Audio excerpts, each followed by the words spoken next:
So magandang araw sa ating lahat. Ngayon, tuturuan ko kayo kung paano mag-add. So, our topic is about addition using stick method. Okay. So, itong method na to is the fastest and the easiest way. Okay. So, ito ay very useful sa mga bata nyo na may edad na 2 years old and below. Okay? So, halimbawa, you are going to add 2 plus 3. That is equal to lang. So, paano natin i-add yung 2 plus 3 using stick method? So, una, i-breakdown natin yung dalawang numero. So, yung 2, that is equal to 1 plus 1. Okay?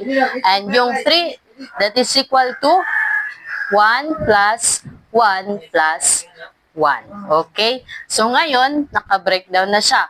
So, kukunin natin yung total.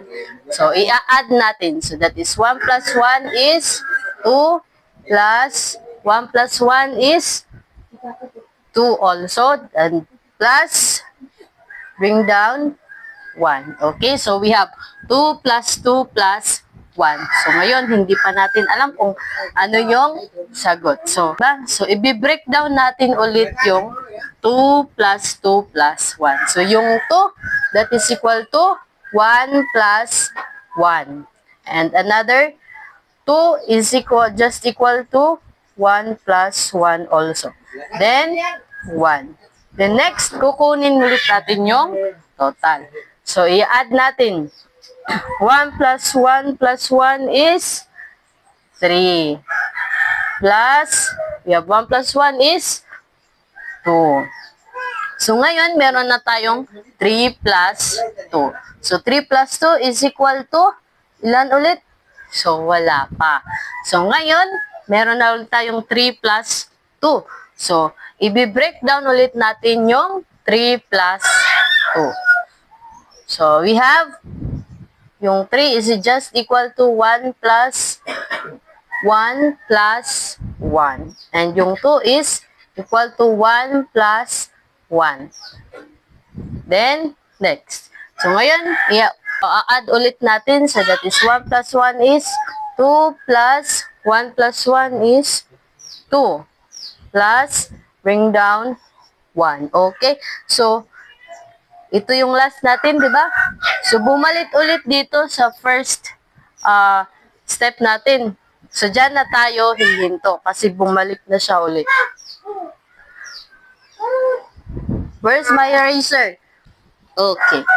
So, ngayon, buburahin muna natin to, di ba? Kasi nagsusuot na siya. Okay. So, meron ulit tayong 2 plus 2 plus 1. So, pag bumalik ulit siya, dyan na matatapos. Ngayon, yung final trick ng stick method, so, bibilangin mo siya. So, that is 3, di ba? So, that is 1, 2, 3. So, plus 2. So, you have 1, 2, 3. That is plus 2, 4, 5. So, your answer now is equal to 5. Okay? So, thank you for... Uy, klaro. Na ano ito? Pinayhamula.